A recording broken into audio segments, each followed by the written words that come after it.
Welcome to Turn 1, a Formula One podcast.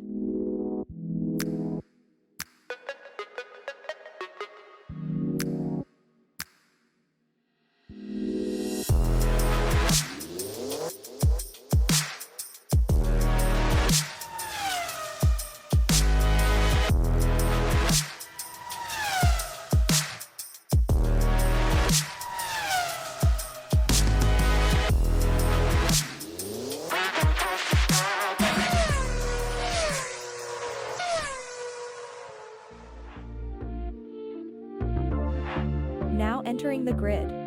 Here are your hosts, Thomas and Jeremiah. Welcome back to Turn 1, a Formula One podcast. We are your hosts, Thomas and Jeremiah. Jeremiah, I'm going to set the scene for you. Okay.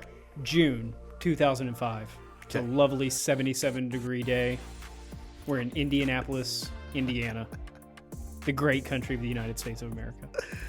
Okay. And we're going to go Formula One racing. Right on.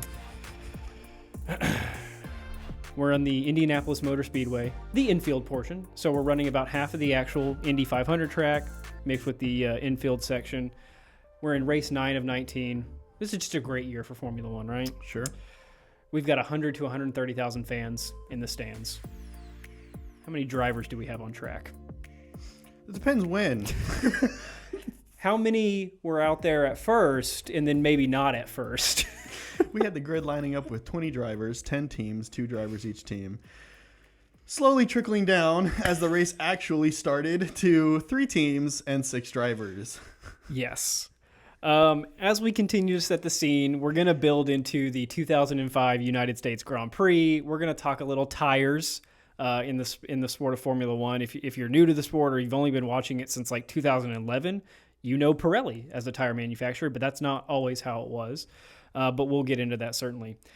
This is 2005, so you're thinking, boy, that's a long time ago, right? At least I think we're thinking that way. But listen to some of these names.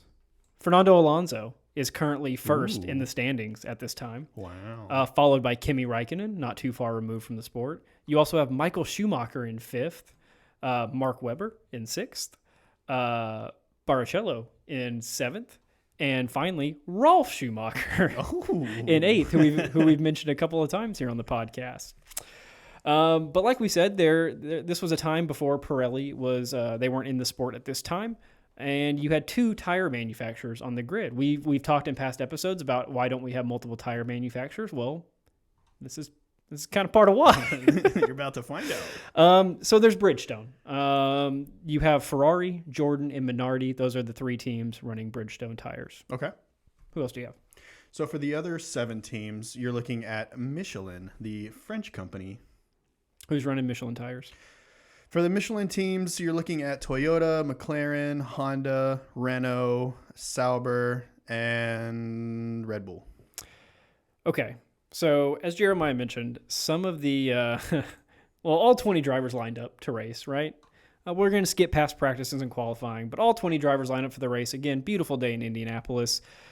And they do a formation lap. So, if you're sitting in the stands there in Indianapolis, you're thinking, boy, we're about to have a race. And then at the, let me hold up. If you're somebody that's listening to team radio, maybe you're watching on TV and you weren't sure what was going on at the time, the announcers maybe didn't preface this, maybe you just logged in right as they were doing the formation lap, David Coulthard comes on his team radio and says, hey, team, I would like to race today. Yeah, they come on and he goes, I know that the team principals haven't come to a agreement yet on what we want to do, but I would just like to say that I want to race. And if you are just a fan who decided to show up, maybe you're listening to the commentators, maybe you're listening to what the communications are, you're just sitting there like, well, what does he mean by that? You know what I would think? Hardcore. Let's go. Yeah, he wants to race today. Let's get it. He's getting amped up. He just comes on real calm. I would like to race today. So what happens at the end of the formation lap? So at the end of the formation lap, you have the 3 teams that we had mentioned before that are running those Bridgestone tires, Ferrari, Jordan, and Minardi, all line up in their correct grid positions. However, the other 14 cars all start to file one by one straight into the pits where they will retire for the rest of the race. Yeah, if you're watching a race like now, you have pit lane starts, right, where they'll start from the pit lane. Sure. they'll go in to fix a mechanical issue maybe that they establish on the formation lap, in which case they will do like a come out of the box, do a pit stop, and then send them out to start from the pit lane. Right. This was not that. When they pull into the pits, they were being jacked up and rolled into the garage. Meaning you retired from the race. Wait. It gets better. As they're doing their safety, or they're not safety lap, as they're doing the formation lap, you look in the pits and you see 7 teams come out and start lining up all their guys ready to receive 14 different cars. Just the whole pit lane. There's all this activity, and you're like, hey, what's going on? It's a really good thing this happened in Indy because they did have a massive pit lane at the time because it was built for NASCAR. And so they did have the room for 7 teams to all line up for 14 cars to come in. So like Jeremiah mentioned, you have the Ferraris lining up 5-7, Jordan 17-19, and Minardi 18-20. The really weird thing about those placements is they're all offset by 1. So all the drivers, the 2 Ferraris are in a line, the Minardis are in a line, the Jordans are in a line, and then you just have 14 empty spaces on the grid for these cars to take off. So if you're a fan in the stands, what are you thinking right now? Because you have no idea what's going on. I mean, I would hope that it's some kind of temporary thing. I would hope that we would see the other cars come out. I would think maybe they're doing some kind of like parade thing where they're going to showcase these drivers for a specific reason. I mean, something, man. There's a mechanical issue with all the other cars. Right, something. But no, the race starts. And all 14 cars stay in the pits. Yes. As the Ferraris take off, and they're 12 grid spots ahead of the other 2 teams, so they take off just fine. But the Jordans immediately dive into the rightmost part of the lane, almost taking out the Minardis in a race with 6 cars. So aggressive for no reason. You almost had a Ferrari-only race, which would have been kind of awesome in its own right. We're not going to get into the whole race. I will tell you some details. There was only 2 lead changes the entire race. Both of them were Ferrari-based, and both of them were pit stop related. Coming in and out of the pits. Obviously, you're going to have some lead changes. Who wins? Michael Schumacher. Which is wild because that's also the only win that Ferrari produced for that entire season. Okay, so worked in their favor. Yeah, in a way. But, I don't think that's how they wanted to win. Nope. You had Barrichello finish only a second and a half behind. So actually a close race between the Ferraris. And then what happened to Jordan and Minardi? So as the race progresses, you notice there is a very obvious pace difference between all of the different teams because there's supposed to be 10 teams and there's only 3. Now you have the Ferraris who are typically your front runners, and maybe they're not qualifying in like 1st, 2nd, 3rd, 4th this season. They're having a rough patch, but they're still up there. What was it? You just say 5th and 7th, 5th and 6th? Yeah. So the Jordans and Minardis, however, they're back of the grid cars. That's what they do. They're not there to take the lead. They're not there to take the win. They're not there to get podiums. They're trying to, but they're not going to. This would be like so at the time Michael Schumacher was 5th in the driver standings. So this would be like in current day 2023 putting Mercedes 5-7 versus Haas and Williams. Like it's it's not really going to be a race. No. So let me put it to you this way. The Ferraris completed all 73 laps. The Jordans, however, only got to 72 before they timed out. And the Minardis only made it to 71 before they timed out. If you go look at the times, obviously it gives you the 2 Ferrari times, and then it just says Jordans plus 1 lap, Minardis plus 2 laps. And that hurts. So they go to the podium celebration. The 2 Ferraris, both drivers very used to winning and podium and all that, they kind of considered this a farce of a race, so they quietly accept their prizes and move on. What does the Jordan driver do?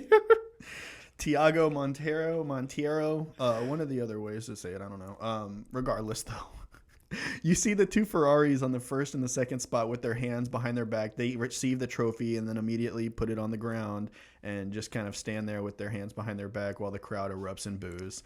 And you have Tiago Monteiro for Jordan going wild. You would have thought he would hit the casinos and just hit the jackpot. Like he have you ever seen the meme where there's the guy who's, you see him on the podium and he's biting his trophy or he's biting his medal and he's cheering, he's going crazy. And then it zooms out and you find out he was in third or fourth or whatever. That's basically what we saw there. Because again, this would be, I think even now there's more parity in modern day F1, but this would be a bottom of the pack team 100%. Getting a podium. Yeah. And so he celebrated. Yeah, and great points too, because back then, guys who won the race, they only got 10 points, and it went down from there, 10, 8, 6, 5, 4, 3.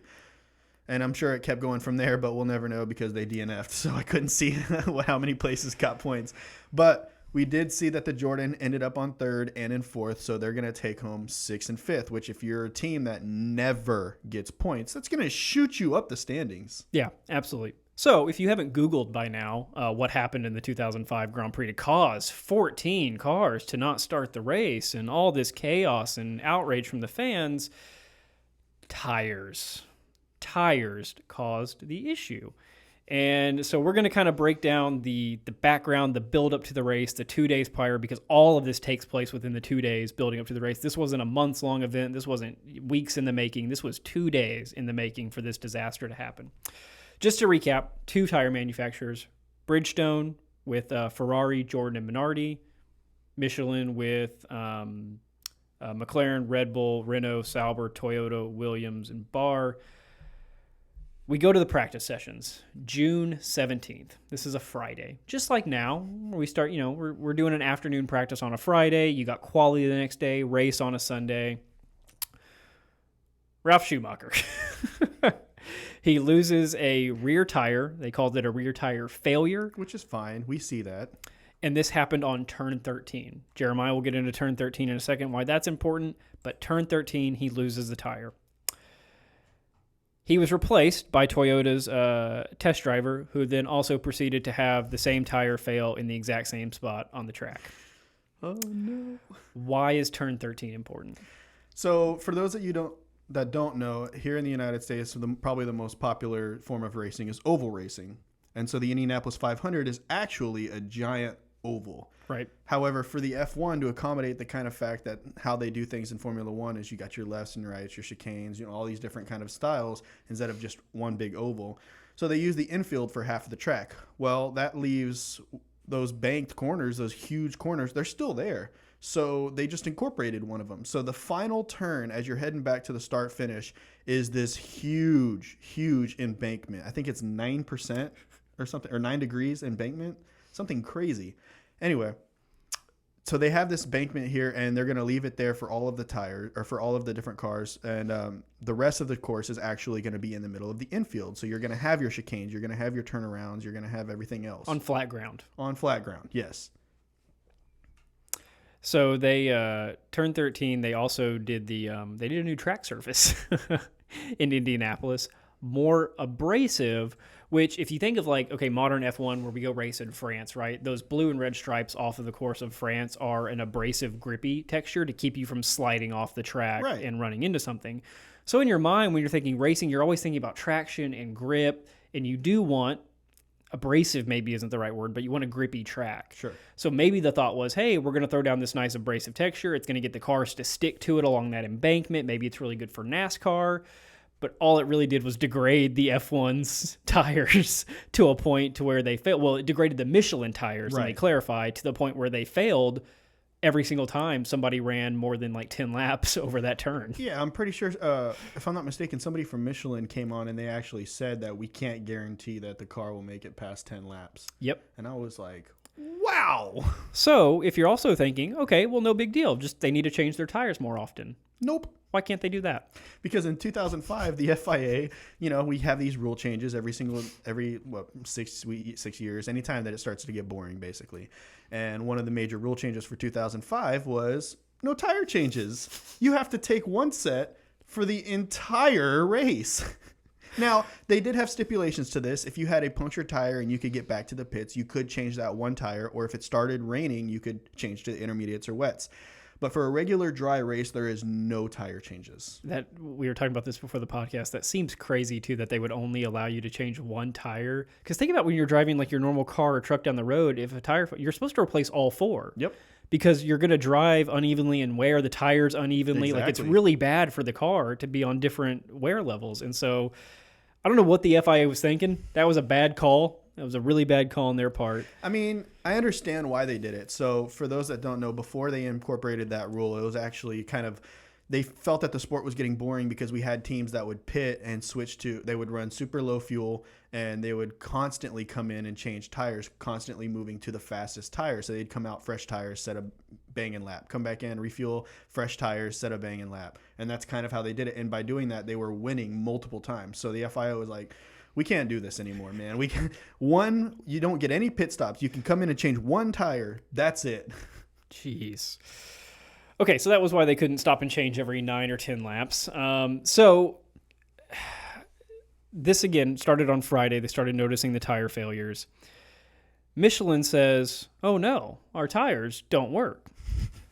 Let's call up our buddies in France and say, let's get some new tires in here. Okay, so you're thinking, cool, they've got real tires that work. These were just bad for this specific track. So overnight from France, they bring in all new tires for their 7 constructors that they supply tires to.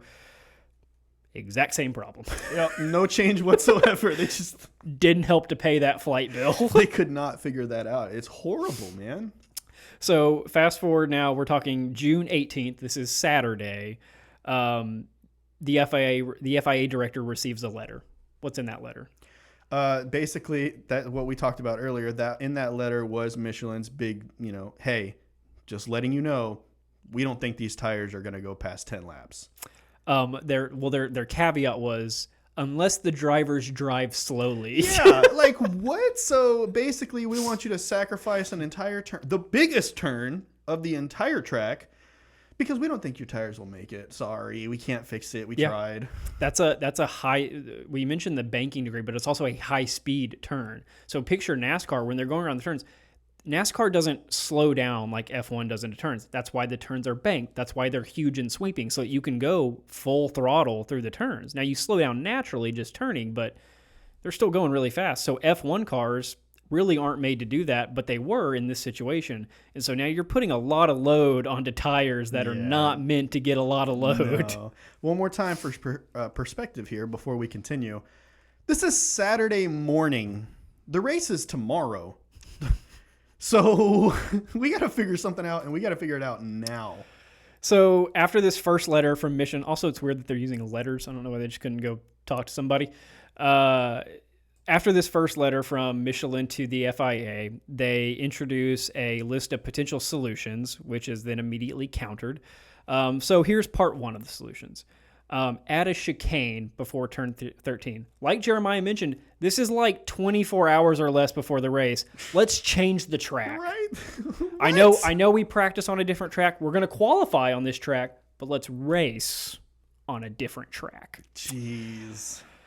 Solution number 2, like Michelin mentioned, put a speed limit on that turn for all the Michelin constructors, not the Bridgestone constructors.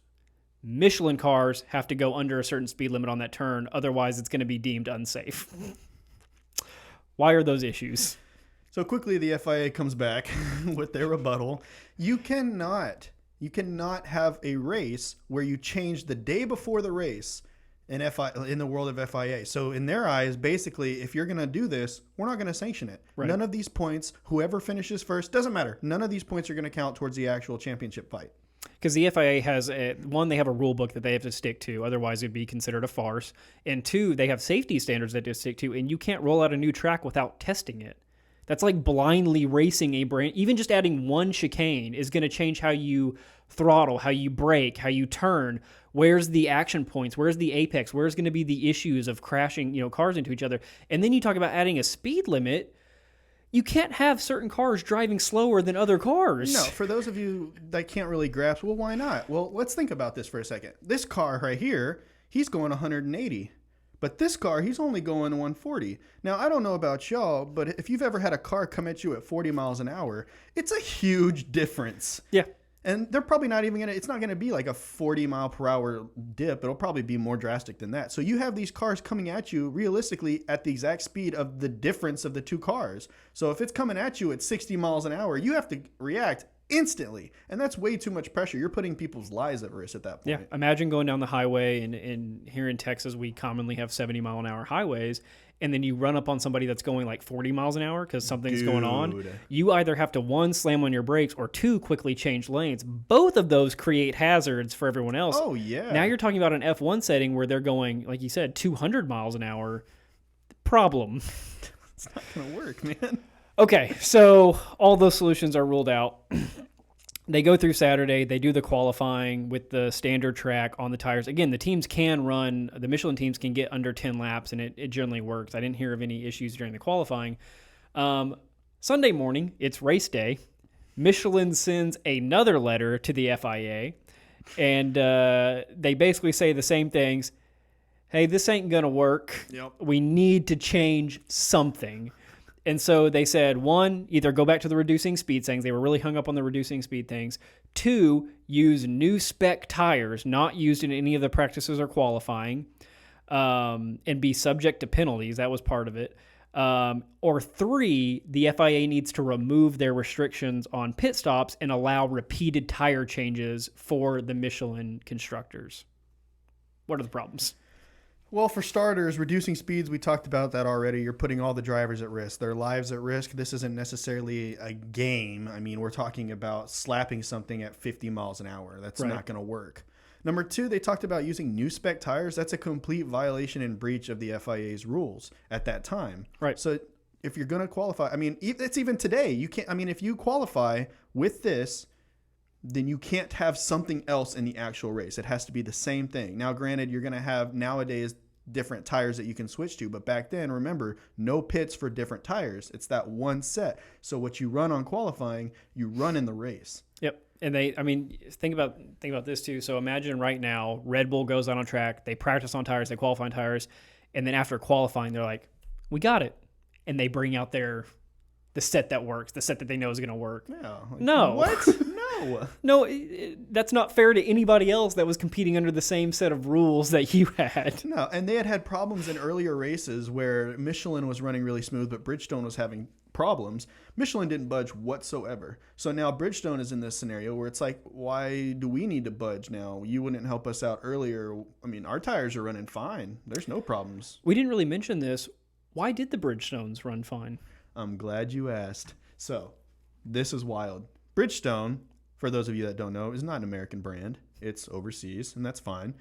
But they have an American counterpart, and the American counterpart is Firestone. And Firestone is at that Indianapolis Speedway, and they have done laps with their tires, so they had all of this data from the entire year so far leading up to this point with the Indy cars and the NASCARs. So they know what to expect from the track on the tires. And so they just said, hey, Bridgestone, here's what we learned. And Michelin's sitting there like, I don't know what you're talking about. We don't have NASCAR in France. We don't have NASCAR. What's IndyCar?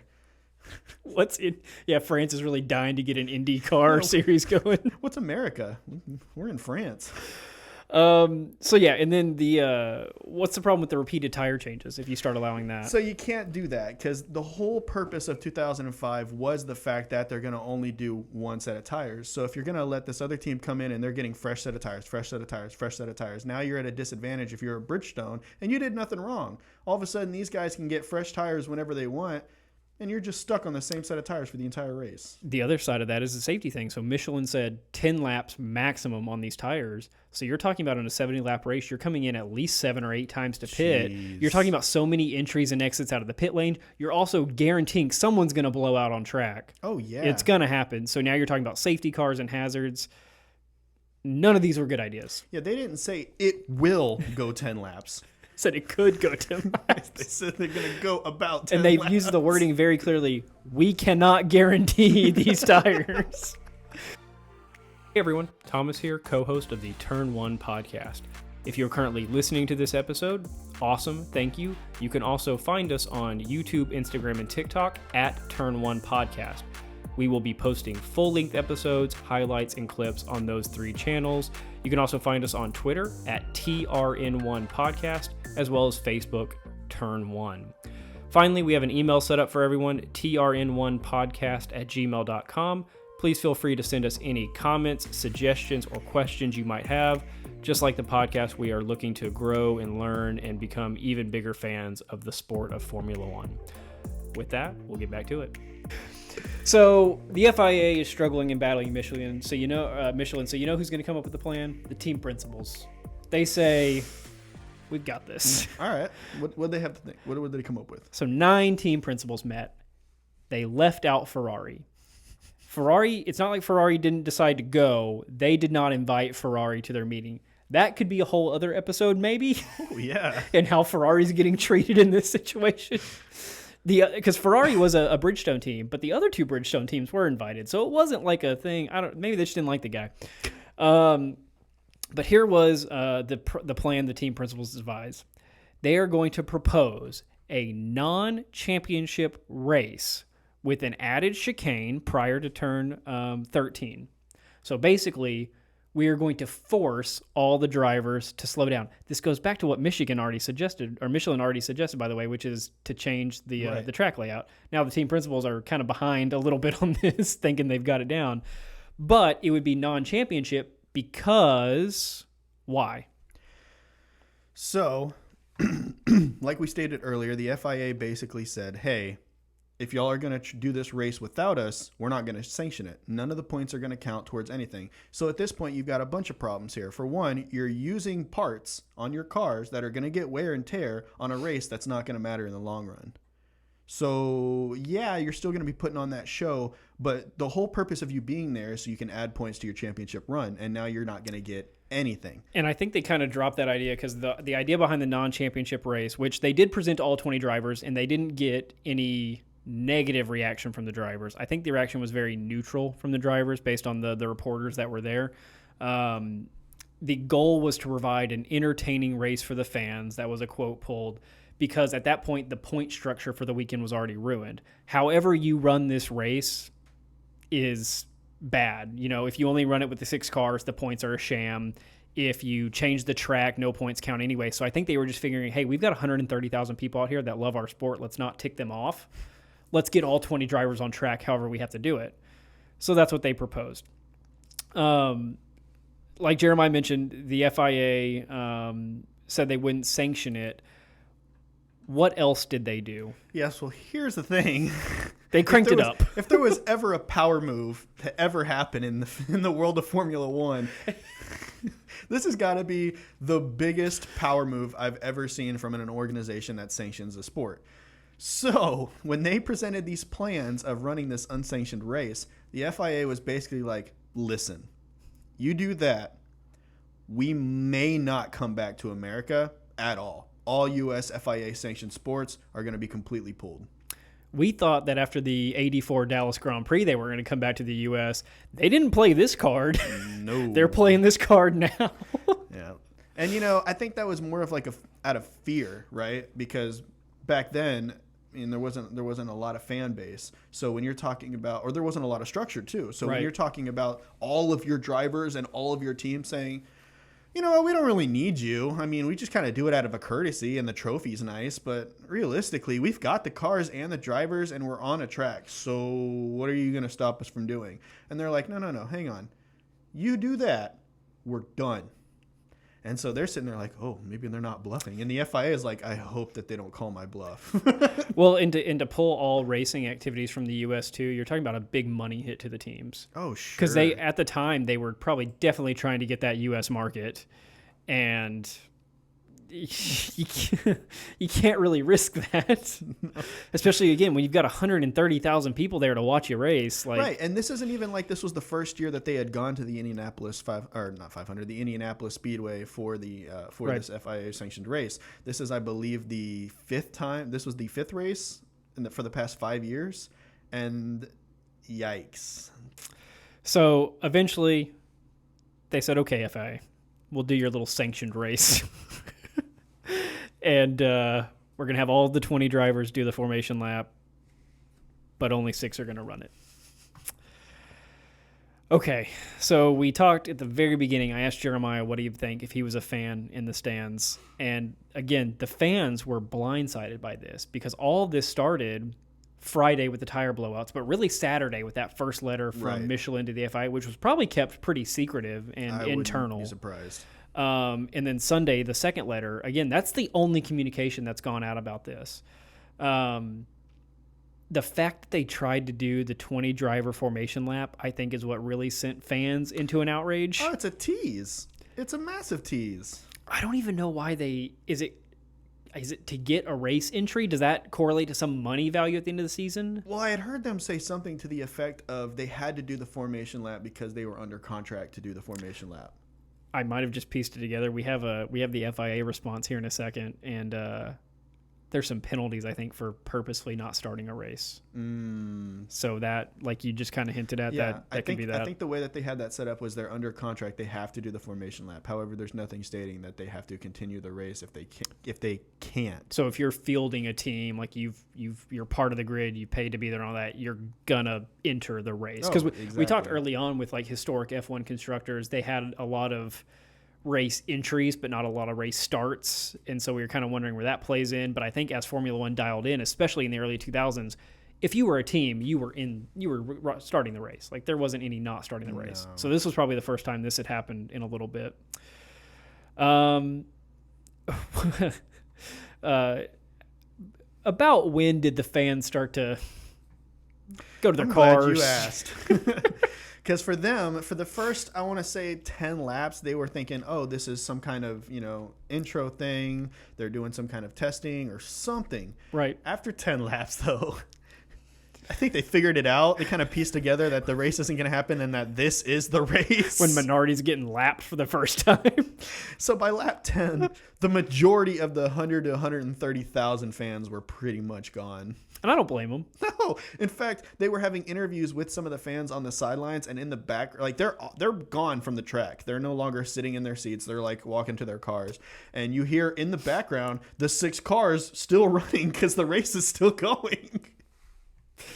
Again, this is 2005, so it's like simultaneously a long time ago, but also not a long time ago. Right. There might have been a BlackBerry back then, but there wasn't iPhone, there wasn't anything like that. So getting news was not super efficient. If you're at the stadium, like I remember going to football games way back then, you only knew what the stadium was telling you that was going on. And I guarantee you the PA guy didn't come on, well, fans, we're only going to have 6 cars racing this because Michelin doesn't know how to make a tire. No, I guarantee you they gave them zero information. Now, in NASCAR, they do have stuff. I don't know if they have the same back then in 2005 in FIA Formula One, but in NASCAR, my dad had these headphones that he would put on, and they had a radio station a radio built into it, so you could tune into a radio station. So when we would go, he would tune in to whatever radio station was broadcasting the race, and he would listen to the commentators while we were live at the race. So I'm wondering if maybe some of the guys had that back in the day, or maybe they had like a radio that they brought with them on the side that was sitting next to them. And then you've got the one guy in the section of 200 people yelling, "They're not racing. This is the race. This is it. Michelin can't make tires." You got some guy over there just screaming about how much he doesn't like France, and Michelin stock plummets just instantly. Yeah. So they obviously talked to, just like normal they do their press conferences and the driver interviews and all that. Pretty much the race only benefited Ferrari. Because, again, Ferrari wasn't having a dominant season. Schumacher, like I said, at the start of the race, was 5th in the standings. He now moves up to 3rd for winning this race. It only benefited them. The other 2 racers, Minardi and Jordan, were back of the pack teams, if not trying to get middle of the pack teams. What happened to them? So I did some digging on this. I didn't really think that they would care, if I'm being completely honest, where they finished. Turns out they did. Yeah. They did quite a bit. So Minardi and Jordan, they were going back and forth because they were close in the standings going into this race. They were fairly close. I don't have the exact numbers for what their point totals were, but I know that they were battling it out for who would, finish higher than the other. This race, Minardi was ticked, man. And they got to run the race. Yeah, they ran the race. They got points. But the problem was that since they finished in the top 6, which never happens for them, They got really good points. The only problem is as you get closer to the top, you get a bigger points percentage. So now you have Jordan getting third and fourth. They're getting really good points for that. Yeah. Minardi, however, they get what they get. They got fifth and sixth, and not as big of a point total. So now you have Jordan just leaping them in points. And we talk about leaping. So Jordan collected 11 points. Minardi collected 7 points. Now that's only a 4-point jump, but when you're talking about back of the pack teams or middle of the pack teams, 1 point every 5 races, right? 1 point is huge. 4 points is a really big jump if you're not going to get points for the rest of the season. Because you're talking about, again, a big money allocation and all this. So even though Minardi got to race and they got points, their battle was with Jordan. Much like now, again, these were middle of the pack teams, but past couple of years, Alpine and McLaren have been duking it out for the 4th and 5th spot in the F1 grid. And they hate each other anytime one gets 1 extra point over the other in a race weekend. It's devastating. Because at the end of the 21, 23 races, however many it is, makes a big difference. So Minardi got to race, and they still hated it. The FIA responds. The FIA said very clearly, we operate under a set of rules, and those rules do not change, and they said this specifically, when wrong equipment is brought by a team. So they place the blame on the team for not verifying with their tire manufacturer what they're bringing to the track. And I'm going to hint at it here. I think this is a big reason why we only see one tire manufacturer, because now the blame can't be placed on the teams for not vetting their tire manufacturer. Yeah, it's not a good look, man. Go forward with the legal proceedings. The FIA stated. So they threw down a hammer, as we expected. For the 7 non-participating teams, they were charged with 1. Hang on, not charging Michelin, charging the The teams. 7 teams that didn't participate in the race, not the company that provided all 7 teams with the faulty part, but the teams. Yep. Number 1, they failed to ensure availability of suitable tires for the race, meaning they were not able to bring basically working equipment. Right. In this case, the tires. 2, wrongfully refused to allow cars to start the race. Which I kind of thought that's what the formation lap was. Yeah, that's kind of what I thought too, but I guess if they're going to throw down the hammer and, go all the way, right? Number 3, wrongfully refused to allow cars to race subject to speed restrictions at one corner, which was safe for such tires available. I think they're basically saying that because that one corner, you could put a speed restriction on it and race, and the team still decided to not race. Which is also weird because I feel like there was also kind of part of the FIA's decision as well that they didn't want to change the track whatsoever. Yes, but the way that I read it, this was the exact wording: wrongfully refused to allow cars to race subject to speed restrictions at one corner, which was safe for such tires available. So the way that I read that in reverse is you have tires available that with a speed restriction in the corner will allow you to race, and you did not race. Which is weird again because I feel like FIA were the ones that said we don't want to change the corner. Well, right. We don't want them to go slow. Oh, wait a minute. They did pitch a speed restriction.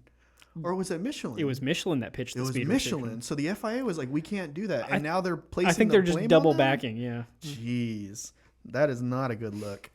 Number 4, combined with other teams to make a demonstration damaging to the image of Formula One by pulling into the pits immediately before the start of the race. I thought the FIA had sanctioned all of these actions, and now they're like, we don't know what y'all did out there. Yeah, we didn't tell you to not race because you can't go slower in this corner. This is a disgrace to the sport. We didn't tell you to pit before. You made us look bad. Y'all should have lined up there and raced. What? I don't understand. They basically said, we want you to be out there. We want you to blow your tire because that's the only way we're going to keep our image. Read the last one. Number 5, failed to notify the stewards of intention not to race. I thought that's what all of Saturday and Sunday morning was about. Again, like you said, they were dropping the hammer, but they dropped it a little wrong. And so that leads them to only finding the teams guilty of one of those charges, which was the first one. So pretty much all the others was just like, we're going to stack things on you just to make you kind of feel the weight of what you did by going with Michelin tires for this race. The only thing they were actually found guilty of was the not being in possession of suitable tires, or how it was originally written, failed to ensure availability of suitable tires for the race. So teams, y'all did not do your due diligence working with Michelin for this race specifically, knowing what the track was going to be, knowing that this turn was going to be there. Y'all didn't get the right tires. You're at fault. You can't blame them. We had some of the principals kind of come back and snark at this. One of them being the Red Bull team principal, Christian Horner. And this would have been like young and feisty. This was early. This was early Red Bull. 2005, if I'm not mistaken. Wasn't that their first year? Because they were with Cosworth. Yeah, it was geez. RBR Cosworth. Wow. So Christian Horner comes back in his little snarky young self, and he goes, basically told the FIA director that they could have faced criminal charges in Indiana if they had not raced, or if they had raced under the law that says you cannot knowingly endanger someone. So basically what that's saying is, hey man, if we had done this, people could have been in danger and you're aware of that, meaning that that's premeditated. That's not cool. You cannot do that. Yeah. So, they kind of swept all this under the rug. There weren't a ton of penalties or action taken. I think the FIA knew that this was a Michelin thing, but they have to formally charge the teams with these actions. And basically, this is never going to happen again because of this, right? Like, sure. The teams are going to do their due diligence with whoever the tire provider is to make sure all the races are covered. One kind of cool thing. So Michelin obviously really messed this whole thing up and almost cost racing in the United States permanently. But they did refund every single person's ticket and purchase 20,000 seats to the next year's U.S. Grand Prix and disperse that to the fans that wanted them.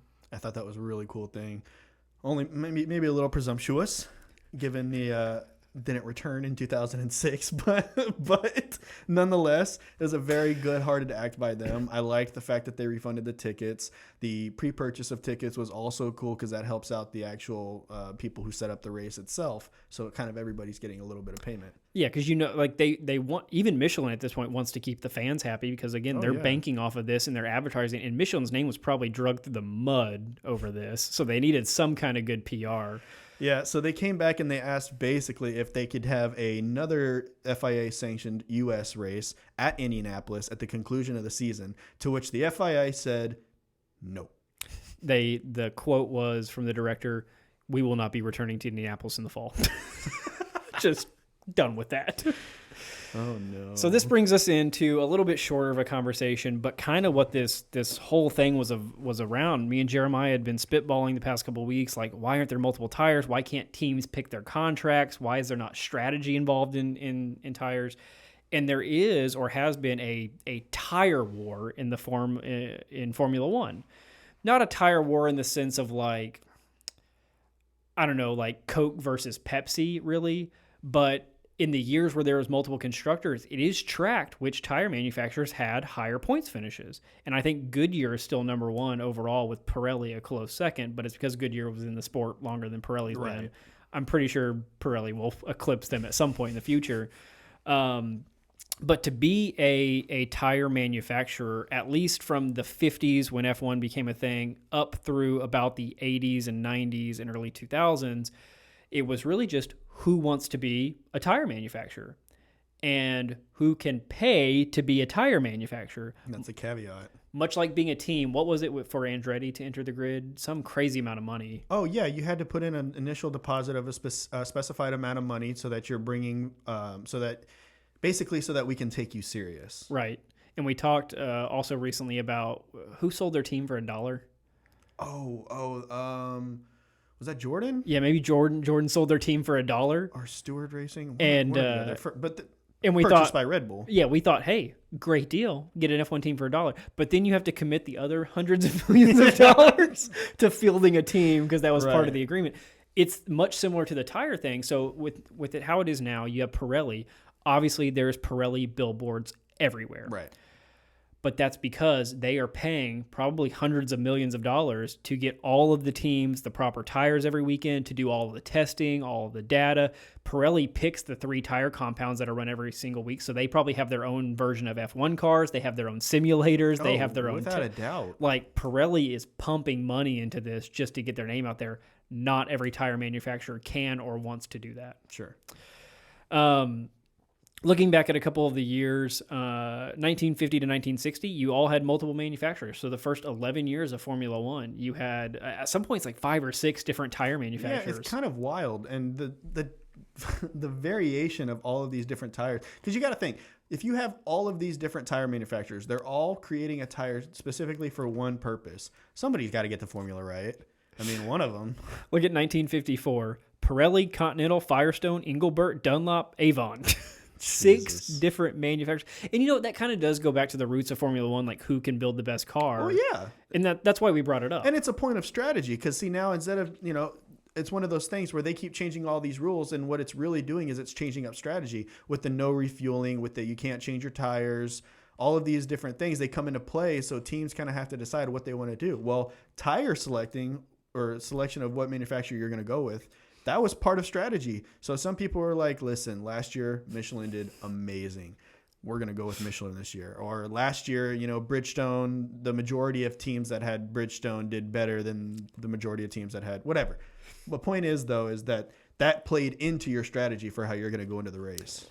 And you had 1961 was actually the first year that they ran one tire manufacturer. They ran Dunlops for 3 years in a row. Which I've never heard of in my life. You ever heard of Dunlop? I've never heard of Dunlop. They still make tires. Really? Yeah, get those.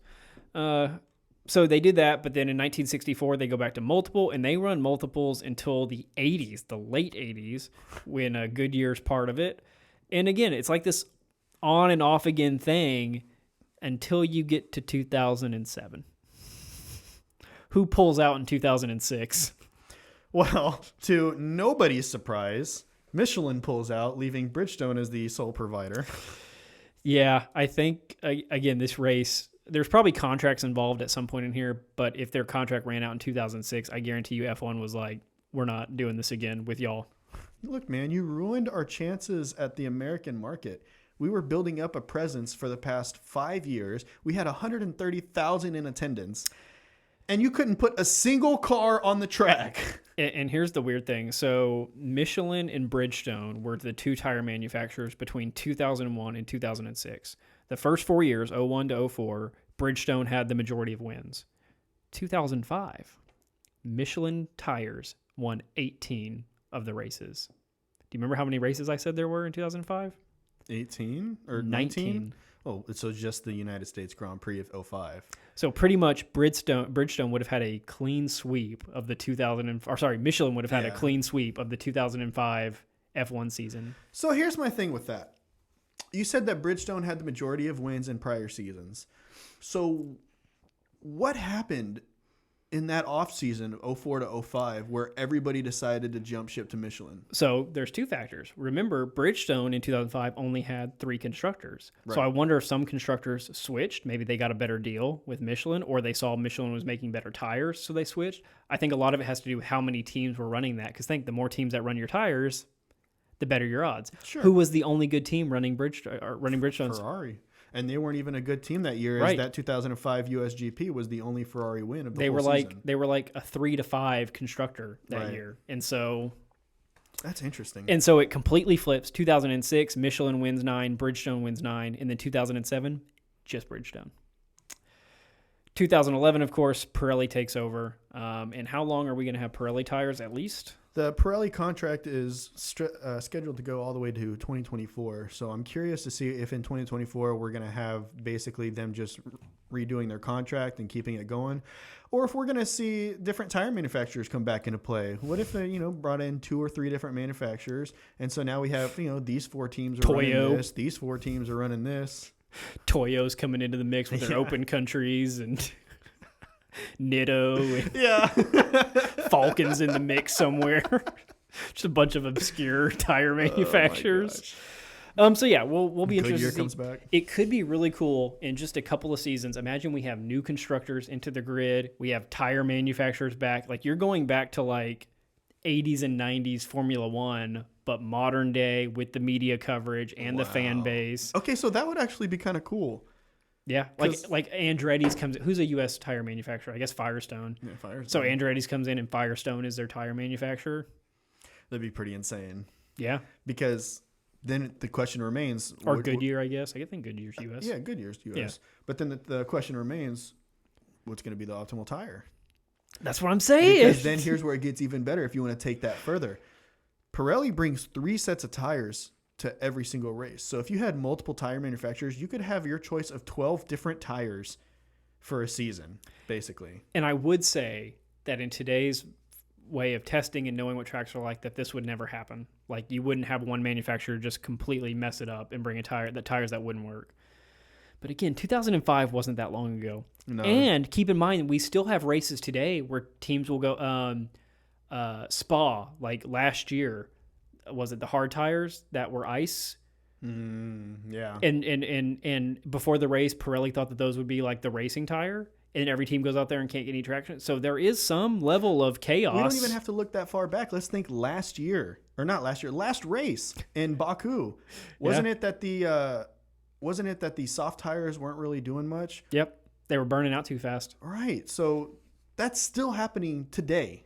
You're still having issues, but they have 2 other tire compounds they can run, whereas in 2005, you couldn't stop. Yeah.